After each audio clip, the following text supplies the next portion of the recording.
Tonight feels like a celebration. We are in the presence of an extraordinary array of works. When Esme Berman and I started on the double volume on Prellers' life and work, we spent an inordinate amount of time trying to track works, and there were many which we found, and there were many that we couldn't find. And this group of works we see here tonight are an important group of works which are not reproduced in the catalogue. Some of them, I should correct myself, they are reproduced in the catalogue, but we didn't actually ever see them in person. We couldn't track them down. So they were in many ways lost to us. So it's been so exciting to be able to see them firsthand. And I am really sad that Esme cannot be with us this evening. She is not strong enough, but she is here in spirit. And for me, this gathering is most probably the second time in my life that I have been at a gathering looking intensely at Preller. The first was Esme Berman's extraordinary lecture in 1972 for Preller's retrospective, and her lecture was mobbed, and at that time I was a schoolboy, I was in Standard 9, and I knew that she was the person who needed to write the book on Preller. And over many years I nudged her gently and then harder, and then she went to go and live in America, and she put it out of mind. But as soon as she returned to this country, I pulled her into all the research that I'd been doing in the intervening years. And it was one of those life-changing experiences to put that book together. Preller's work is very complex, it's autobiographical, and it is extremely focused. One of my favorite images of Preller in his studio at Toscadi in Pretoria, and in 1949, taken by Richard Cutler. And I think in the photograph you are so aware of the intensity with which this man works. You can see that there is a focus, and he is surrounded by simplicity. You can see this enormous intensity of this young painter. He is surrounded by the simplicity just of his books, and a plant which gets painted in quite a number of the works, and his famous Benin figures sit here. There is a stool with candles on below, and right in the foreground here is a little wooden head which appears in many of the works. His decision to become a painter was a very serious one. I remember my uncle Lionel Bennett telling me how Preller decided that if he was going to paint, he would paint full time. And he moved out to Hardebeespoort to Brits, and there's no electricity out there, so he painted during the day. And Lionel always said that if they did visit Preller, they visited him after sunset, and that he lived incredibly frugally, and they very often brought dinner to ensure that he ate. So there was a deep level of commitment on his part. The other major figure, of course, was Walter Bettis. I mean, these two artists really emerged as the major figures of their particular generation. And Bettis and Preller started to dominate the South African art scene the centre of the art scene moved from Cape Town, where Irma Stern and Maggie Loubser and Wolf Kiebel had made a really major impact. And one sees Preller and Bettis and Norman Eaton and of course Peter Neef before that, creating this shift in the art world. Bettis and Preller had a complicated relationship. Bettis saw to the printing with his Red Fawn press of one of the first books on Preller. But there was something, there was a rivalry between them. And Preller was a very serious man, and Bettis had an incredible kind of jocular wit and a lightness of touch that in some ways put them at opposite ends of the spectrum. I remember Bettis really very often talking about Picasso and about the inventiveness, and if one looks at his work, that kind of humorous spontaneity. And at times he also had the ability to have quite a kind of cruel wit in relation to Preller. But I remember him conceding towards the end of his life that Bettis felt that he had spent a lot of his life teaching at UNISA, and that he hadn't always worked full-time on his work, and he felt that Preller in many ways had really followed his star and had created the kind of consolidated work that you see in front of him. If we look at the beautiful and delightful Bettis exhibition that has been chronologically curated by Warren Seaver, it's a really beautiful show, you will see that in many ways there is a lightness of touch, there's a wit and a humor, but there is nothing as powerful as Adam. I mean, Adam, you know, when he was unpacked here, he was a presence. And that only comes from very, very dedicated time in making work.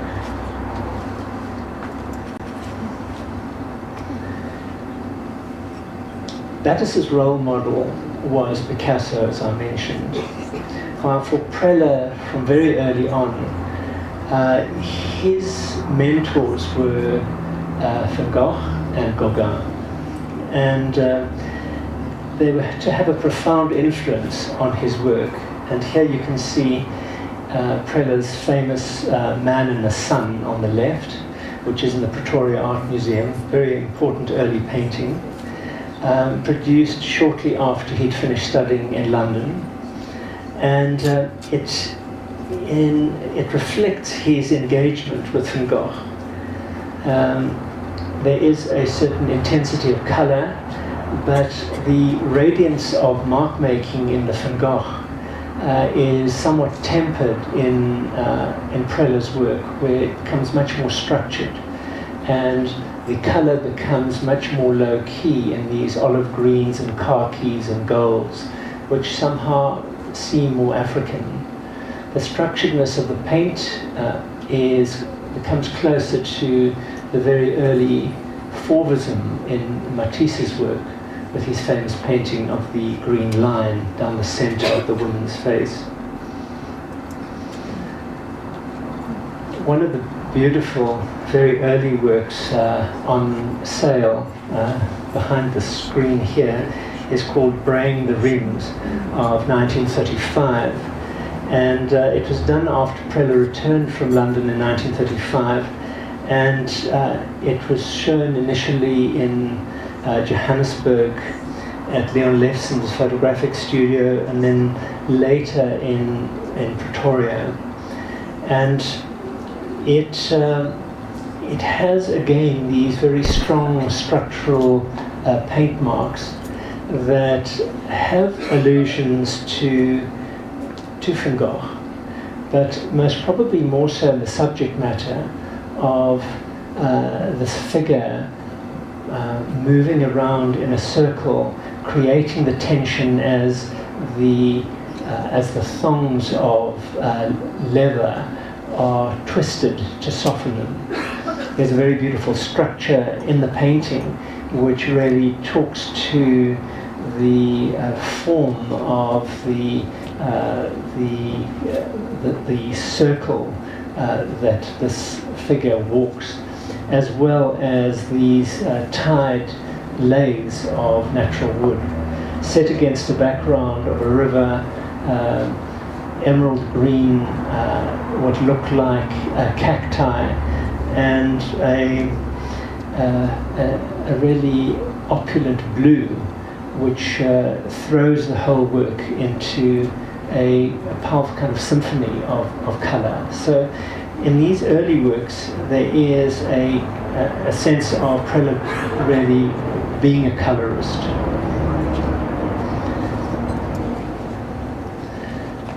You can immediately see the links to Van Gogh. The same sense of structure here in the famous work, which is the bridge, the drawbridge at Langlois in Arles, a work painted in 1888, and you can see also this clarity of colour, which interests Preller particularly. Piernier's an interesting figure in both Preller and in Bettis's life. Preller goes to London in the 1930s, at the same time as Pionier is working on the murals at South Africa House on the edge of Trafalgar Square. And Preller has a letter written by the modernist architect Norman Eaton, who introduces him to Pionier. And Pionier advises Preller to go to study at the Westminster School of Art. So in some ways, Pionier starts to help and shepherd Preller. And at the same time, on the right-hand side of the image is a tracing of rock art. And Pionier had made many tracings in the landscape over the years that he was out painting. And these are very beautiful copies that I think had a strong affirmative influence on the young Bettis. And so it's wonderful to feel this kind of shift between generations that did occur at that time. At the outbreak of war in 1940, Preller enlisted with the 14th Field Ambulance in the South African Medical Corps, and was sent to Helwan in the south of Cairo. So he was up in North Africa during the war, and as the war played its way out across North Africa, Preller was exposed to the violence and the damage to human lives, to human bodies, psyches, as he was on the operating in the operating theatres on the front line. This work, entitled Prisoner of War of 1943, is housed here in the War Museum. Preller was very keen to be a war artist while he was away from South Africa, but he was never seriously considered to be it. I think his work was seen to be too strange. When one does look at this helmeted young soldier, it has a vulnerability. He has this stubble chin, the tin hat. He has very sad eyes, and he has full lips and a tragic beauty, which is something that one finds in much of Preller's work. His decorated body has a grave marker on the left-hand arm saying Mother, and it has a crucifix on the chest, and a pin-up girl on this arm here. So one's not quite sure whether they're tattoos or whether they are some kind of visual narrative which is projected onto the body. Strangely enough, this is the only work that I think has some of the slight romantic qualities that we see in Chagall, in the early Chagalls as he moves to Paris. Another work which is here to my right, which is called Revelation, of 1945. And Preller was taken as a prisoner of war in 1942 when Tobruk fell to Rommel's troops. And he spent time in some of the camps in Libya and in Italy before he was returned to Pretoria. And I think this North African period left a distinct and telling mark on his life. We so often these days hear of the kind of trauma that is involved in people who have experienced violence, yet that kind of scarredness is taken for granted in periods of war. But at the same time, one sees those qualities emerging in Preller's work. This painting, Revelation, was exhibited here in Johannesburg at the Gainsborough Gallery, and it is a strange, dreamlike work. We feel we see these parachutes of these fragile figures falling out of the sky, suspended here or having landed on the ground on this terrain which looks flesh-like. At the same time, we have this high mountain peak. We have a small tree which is very often seen in Preller's work. His home is called Yggdrasil, which is like the tree at the center of the universe. So he's interested in the symbolic nature of the tree, which you see play its way out throughout his career. But the extraordinary thing is this angel, again in this palpable pink, much like this uncanny mountain, which seems to drip, and it doesn't look as though it's blood. One's not quite sure what it is, but it is unnerving. So we also see the strange, ominous clouds, which are monumental in their own right. And these themes constantly play themselves off. Remember this angel. This is the first time we see the angel. There is in these paintings a kind of meditative quality, a dreamlike quality, which is destabilizing, which becomes a leitmotif in much of Preller's work. And you'll see, for instance, in these two works of the same period, they have the central image of a parachute, or many parachutes. On the right-hand side, on your left-hand side, your left-hand side, a group of parachutes which seem to come down lightly like dandelion seeds. So there's something enchanting about them. On the right-hand side, one sees a still life with a parachutist coming down, but tenuously landing on this cliff face, kind of edge of a table. So it is a kind of still life. So one is not quite sure what the scale is of the work or of the psychological landscape that he's working in. One also has a little Sutu clay horse and a spiky shell. Remember the shell. Again, a theme which has played its way constantly through his work.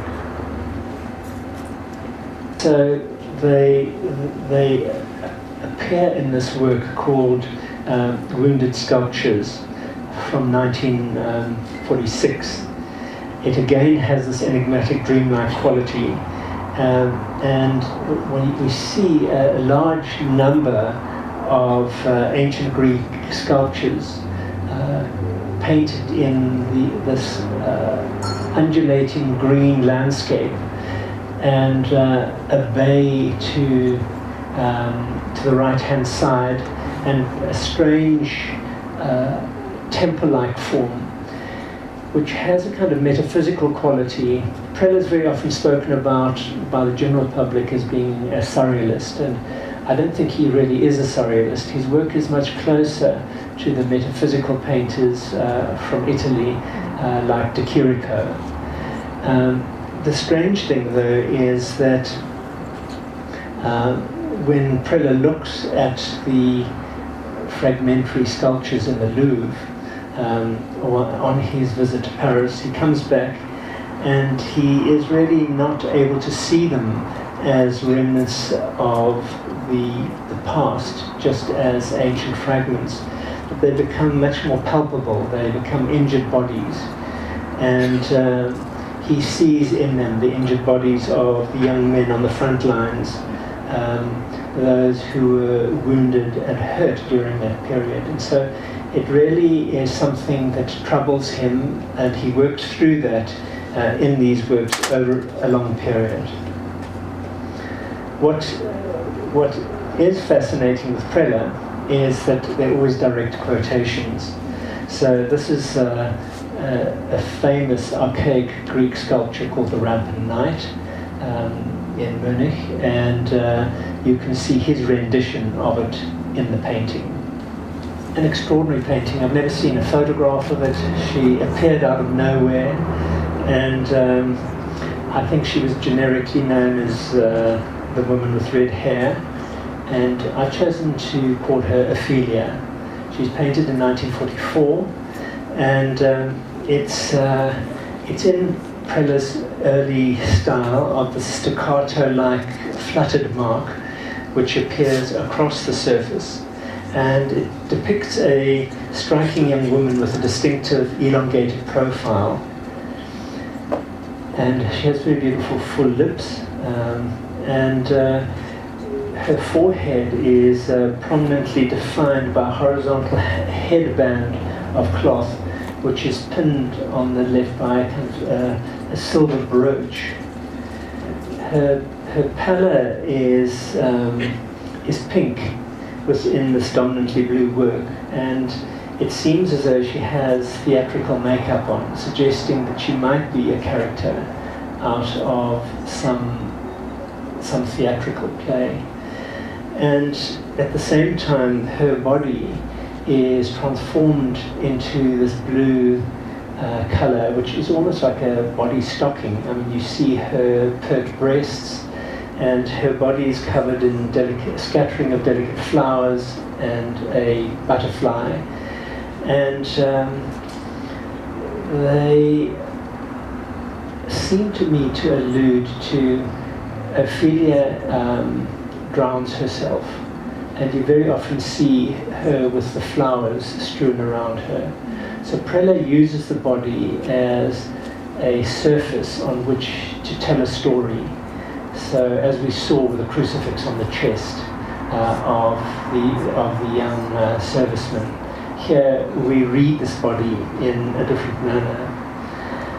Portraits self-portraits are extremely rare with Preller. Portraits are also rare, but he does do those in the early years of his sister Minnie, and of Christy Trutter, his lover, and later of Gunnar Massain.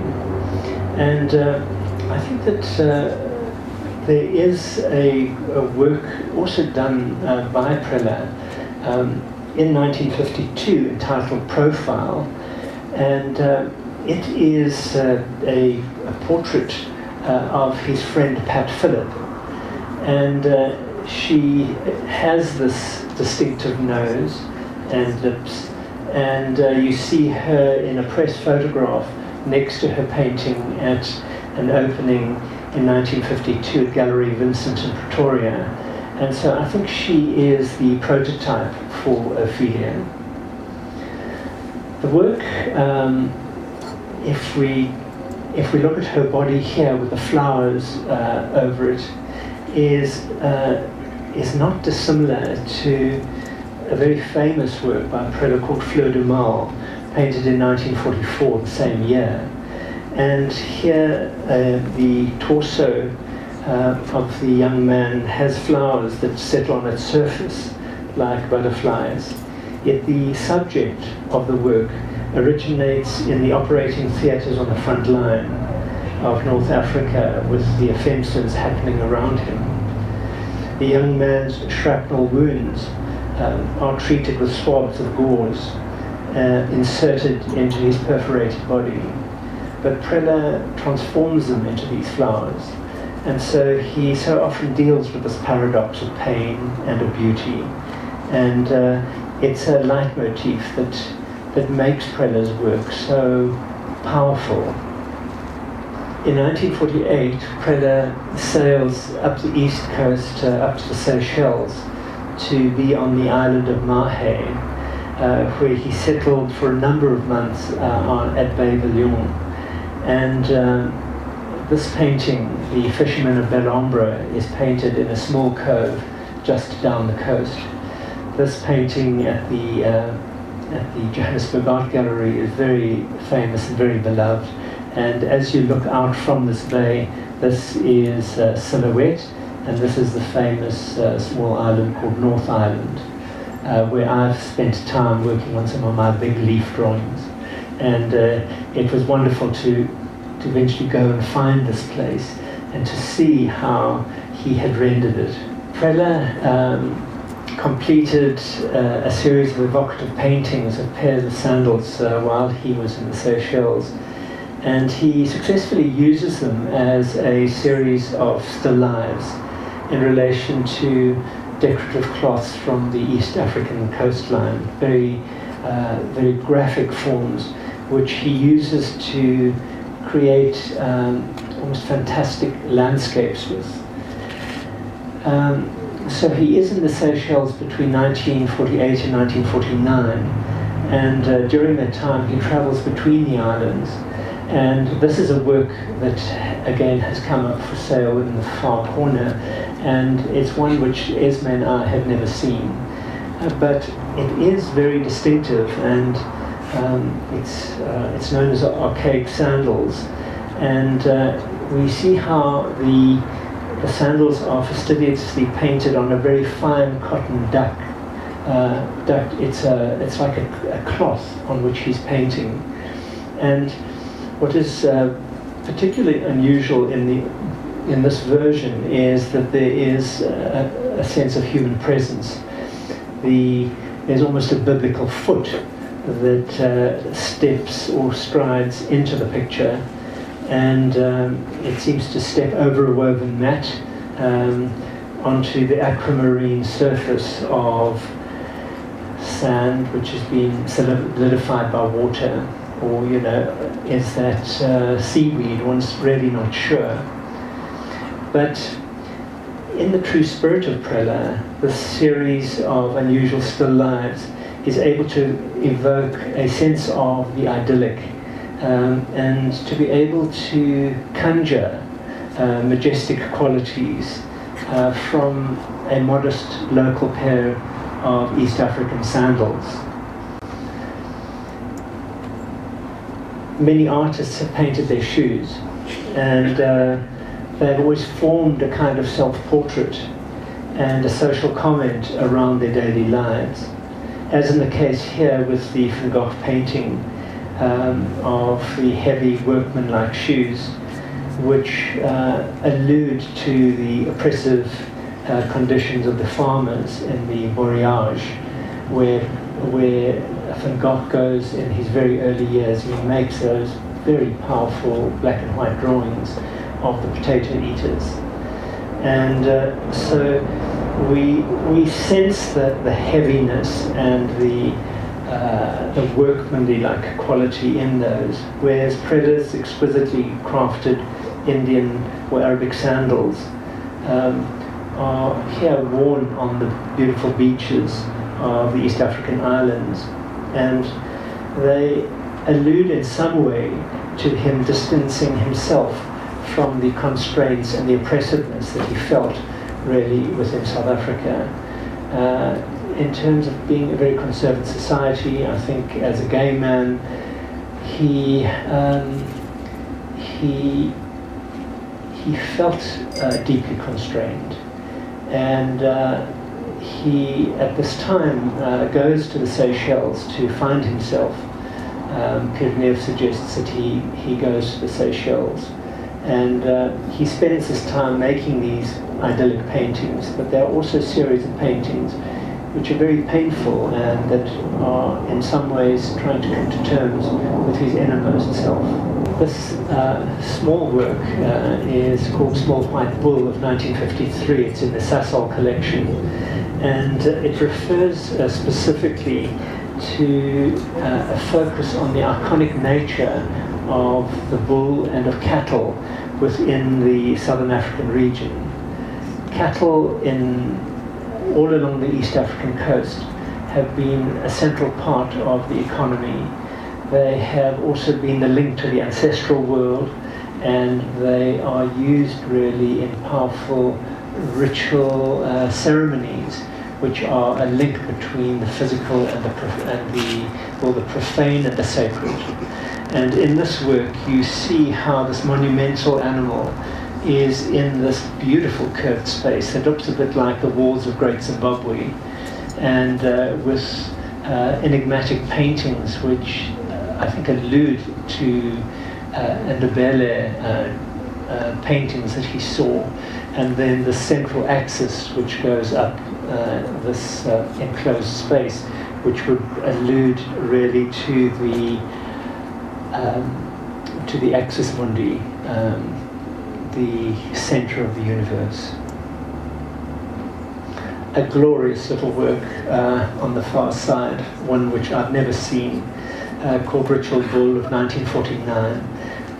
If one just looks at the lineup of works on this wall, from this size to life size, what an array of ways of working. And if you look as a Westerner, you immediately think, well, is this a bullfight, with those pinions that they toss into the bull in the bull ring? But they're not, they're the birds. And the face of this little bull is really quite bemusing. He has these huge eyes, and I think he's wondering what is happening on his back. When we look at the frame, it's a very, very beautiful frame. It's one specifically designed for Preller by Zaki Elof, who as a young man framed a number of Preller's works. And in the background is a fabric of Ndebele beadwork from an Ndebele veil, which is similar to the frame that we see in the Great Christ Head in the National Gallery in Cape Town. The importance of the bull as this sort of piebald animal is also to be seen in this very beautiful small work. You can see that the previous bull that we've just seen is almost replicated exactly in this work, and that it is as though it's like a fugue. He plays the same image again and again. But in this work called Herd Boy of 1949, we see the same animal, but you see a low horizon line making the bull into this monumental form. And a stocky herd boy lies asleep on the ground in front of him with a loincloth, with the birds looking really at the bull. And this is the first time we see this figure of this young man. And it feels to me as though he is the start of the prototype for Adam. You see the same concentratedness in his form. Again, a very beautiful photograph of Preller, taken by Richard Cutler in '49 in the Toscadi studio. And this is the image that Esme and I had, and we could only we saw that this work had been produced at that time, and that we searched for it and we could not find it. We couldn't find it in the records, and it seemed as though it moved out of the studio between exhibitions, so it wasn't in exhibitions listings. So it has been so amazing to find the work, and it has had no title. I have taken the liberty to call it David, because it's just so. If one looks, he has a sling in his hand, and that he stands poised, and his hand is up against his chest. Preller has just come back from the Seychelles, and his friend Sampie de Wet says to him that he can't draw, and he draws that hand meticulously. That hand, you're not quite sure whether it is in awe of having just killed Goliath or in fear about to. You'll see behind him is a vertical mountain in viridian green, and there is a small river that runs at the base here, and he stands on an amber alluvial field. So he has a poise, an elegance, a beauty, and the male body here is not yet stylized by the influence of the Kouros figures, which eventually shape these figures later. Just before I move on with the body again, the two little egrets, this very plumped up one here, and this little one that scrambles up this vertical surface. So one sees these egrets really as characters constantly in his visual narrative. The interesting thing is that Preller edits the head and the leg, so you just see the torso, and that when we look at this photograph by Constance Stewart Larrabee, taken in his studio in the mid-40s, to me it looks very much as though he is drawing his own body type. That there is a litheness to him, and that he is using himself as the model. And very often I notice with my own students, when they're doing life drawing, they don't draw the figure in front of them, they draw themselves. And it's this strange kind of projection. And it's quite startling to see that in this work. A very, very beautiful work. I must say, it makes my heart skip to see something done with such beauty and such care on a scale which you seldom get a chance to be in touch with. So when Esme and I were working on the book, this is the only photograph that we could find of Adam.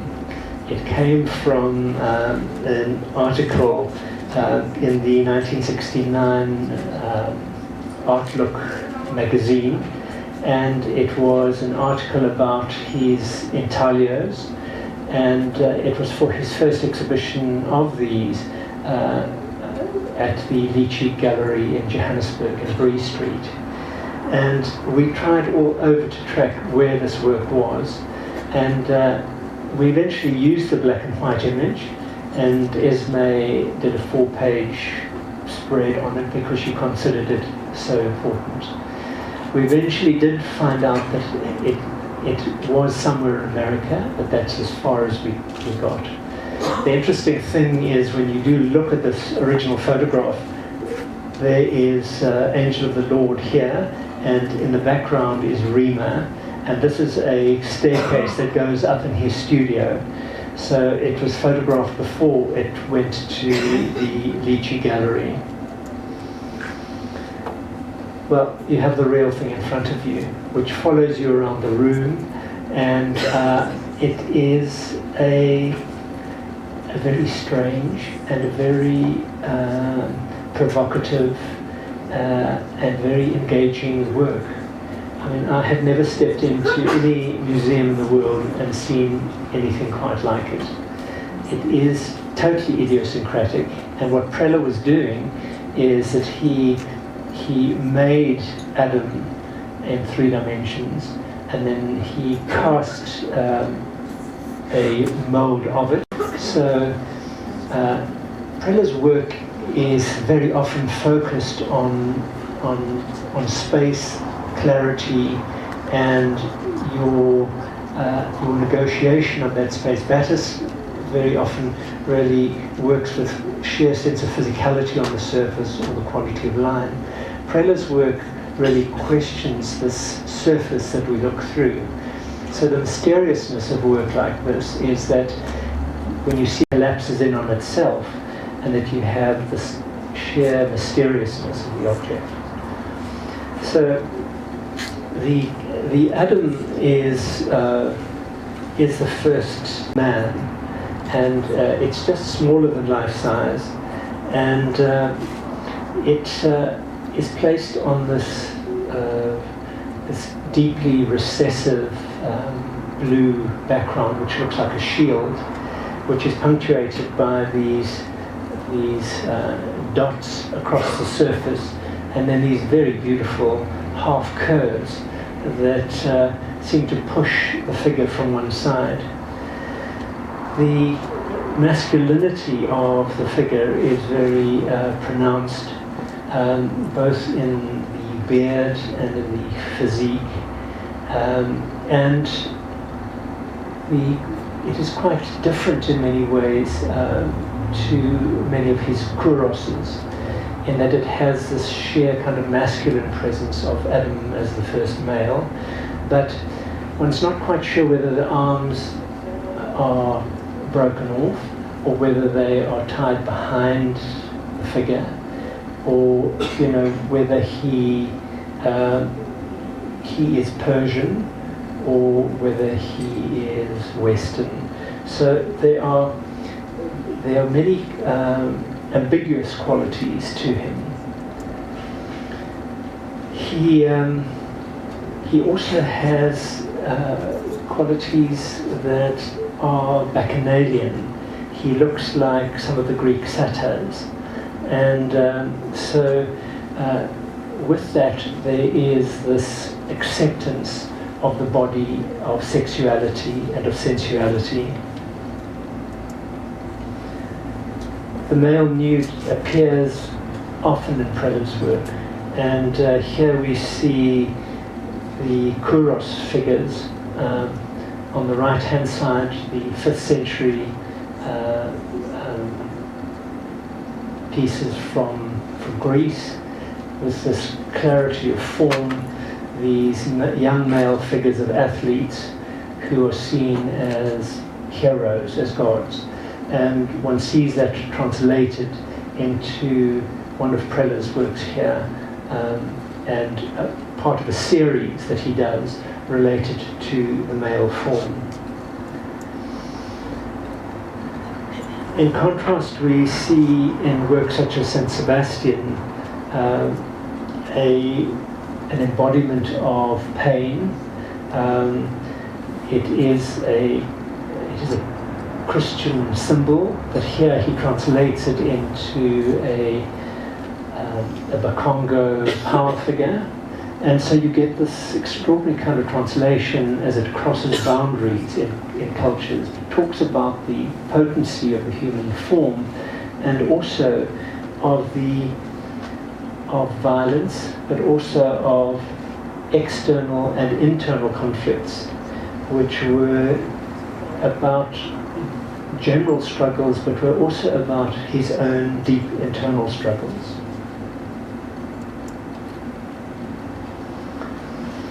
In contrast to the notion of the virile or of bodily pain, Preller also focuses on the spiritual or the transcendental qualities, and here we see a number of cross-cultural quotations, you see a crown-like quality here, which is very evident in many of the Hindu images of Shiva. And you will see, for instance, the bindi, which appears in the Buddhist sculptures, or these very beautiful eyes that have these deep lids. So this work, depending on where you're seeing it, the eyes seem to open and close. Space Angel, produced in 1971, harks back to the very first little angel we saw here in the sky.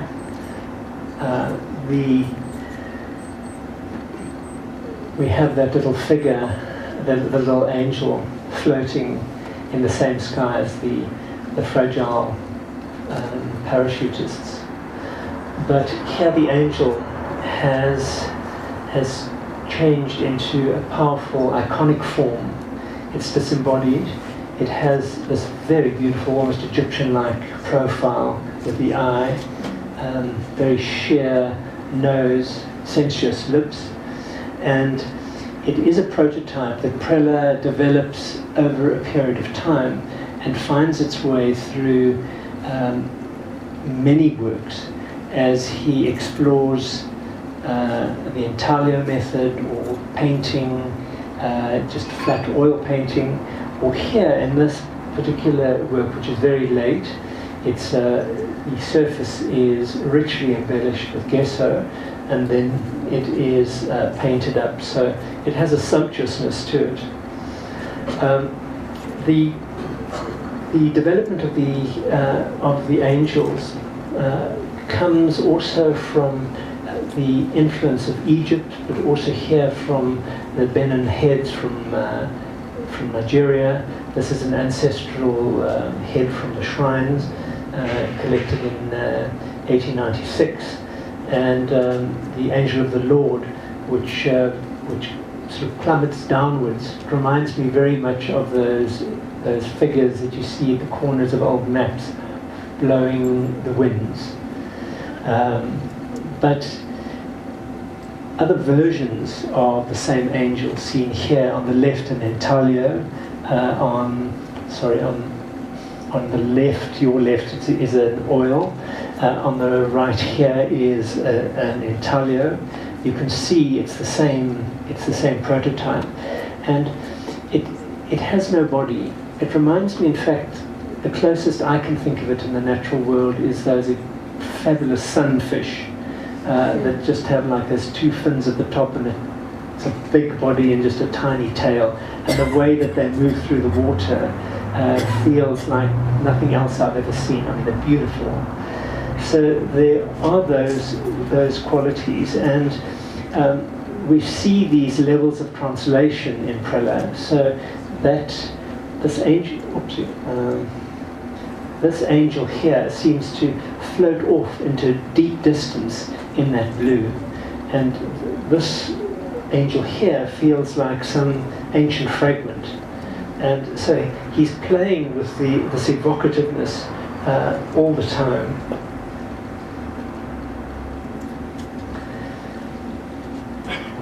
A group of three works which are shown next door, we didn't have enough wall space, called the Moon Suite from 1971. These were the last works that Preller produced for his retrospective at the Pretoria Art Museum in 1972. And I remember seeing them as a boy and being quite, I found them quite curious, because they are so different to anything else he ever produced. They're a triptych, and they are a combination of torn, coloured photographs, and they are stacked next to each other in this kind of fluttering composition, which alludes to his interest in space and space travel. The Tower of Babel. We saw the shell on the table way back with the parachutists. Preller was fascinated by shells. He painted beautiful small shell paintings while he was in the Seychelles. and the shells develop into a whole series of works. And in two of his final works on the Goodman show, there were two versions of Babel, and here a particular shell type is used to evoke the spiraling structure of the mythic Babel, and of the sense of a ramp moving up, the way it floats as an iconic object, monumental, in front of the cerulean blue, with this almost black coastline, or it's almost like a cliff face below. So it has an extraordinary sense of suspendedness, and the potency of that red, really underscores the whole work. But Preller is fascinated with the theme, and we see here, for instance, in his Tower of Babel, which is also, I think, in the Pretoria Art Museum, where you have a work done with gesso, similar to what we're seeing there, so it's built up, but it is this large kind of shimmering field of Babel's disjuncture, the breaking of the singularity of understood language into this text that needs translation. We see it here in relation to Peter Bruegel's Tower of Babel, and it alludes again to the monumentality of a building of that scale. And Preller was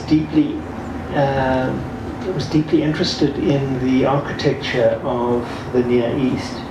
I truly think he made an extraordinary contribution to our art world in his capacity to both share with us the fragility of his life, the strength of his life, the deep insight which moved over and through many cultures, and at the same time to work with such dedication and beauty. And there is a difference between prettiness and beauty. And I think Preller, in the most challenging of his works, creates this inordinate power, and which so one possibly has to be what I call beautiful. Thank you.